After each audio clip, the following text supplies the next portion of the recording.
What a shame, what sadness, what grief overwhelms a person. Like the Prophet ﷺ when he sees his own uncles, when he sees people that have loved him his entire life and people that he loved his entire life, and he's not able to get them. Every single person that flees from his hand, sallallahu alaihi wasallam, and he wants so bad to help them. And the expression, ya asafa, what great sadness, is like that which Yaqub alayhi salam, which Jacob expresses for his son Yusuf alayhi salam. And that's a powerful expression, that's the likeness of the Prophet sallallahu alaihi wasallam with each and every single person that he can't guide. What sadness it is that I couldn't get that person. What sadness it is that I couldn't save that person. And the Prophet ﷺ described himself in a hadith from Jabir ibn Abdullah radiallahu ta'ala anhu. The Prophet ﷺ said that the example of me and you is like a person standing in front of a fire. He lit that fire, he set that fire in the desert. And so the certain insects and moths that are attracted to fire or light started to jump into that fire. And the Prophet ﷺ says, and I'm sitting there and I'm grabbing you and trying to stop you from jumping into it. And he gives us examples like, I'm grabbing you by the waist belt. I'm grabbing you by the waist belt. Some of the scholars, they mention that the expression of I'm grabbing you by the waist belt, it's like imagine a person running past you and you grab for anything that you possibly can, and all you have at one point is just this cloth on the side. To the last moment, the Prophet ﷺ is holding on to them. He doesn't just, when you try to make a football tackle, he doesn't just, no. He's trying so hard to grab them to that very last moment to save them, standing by the bedside of people as they are passing away saying, Qul la ilaha illallah. Let me help you. Let me save you. And the Prophet ﷺ said, and you're just fleeing from my hands, you're getting loose from my hands, I keep on losing you. And so it saddened him, sallallahu alaihi wasallam. It saddened him when he stood by the bedside of his uncle Abu Talib, who loved him and cared for him his entire life, the closest thing he had to a father, the one who would call his father. And he's saying, yeah, just give me that one word, give me something, let me help you. And his father, his uncle Abu Talib, falls, listening to that final waswasa of the shaitan in Abu Jahl, a final whisper that takes him away from that. It pains the Prophet ﷺ. He's not distracted by, you see the large groups of people coming into Islam.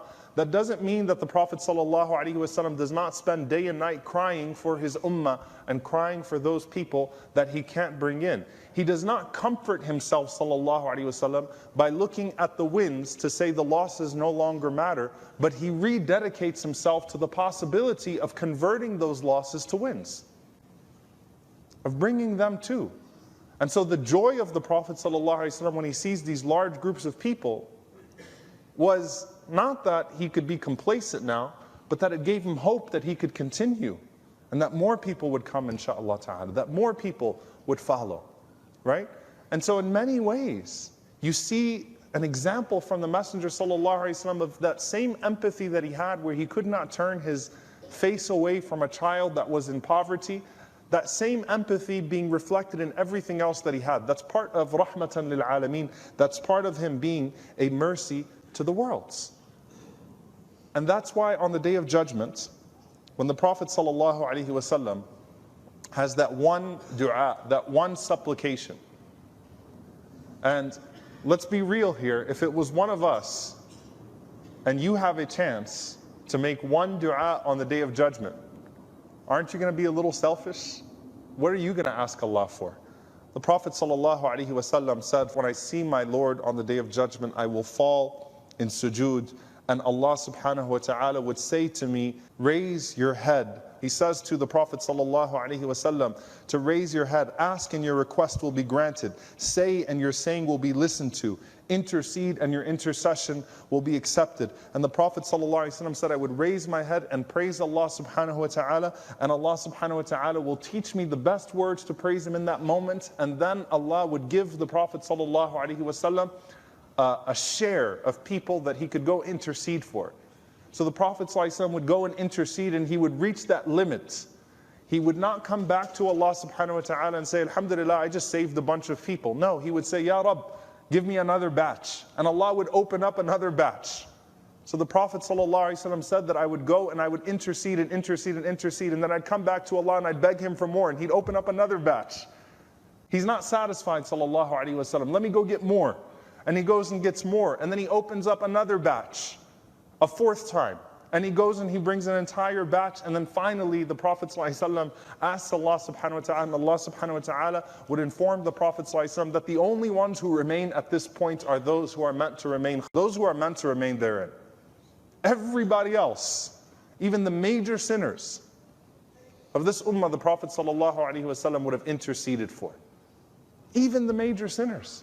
SubhanAllah, you think about that. His shafa'ah even reaching them. Why? Because that's the heart of the Prophet ﷺ. You build capacity, right? So he builds capacity and gets more and more and more and more. Assalamu alaikum, brothers and sisters. Hope this video was helpful for you. This may help others too, so please consider sharing, and we will bring more videos in the future, inshallah. So consider subscribing and you won't miss any. Jazakallahu khairan.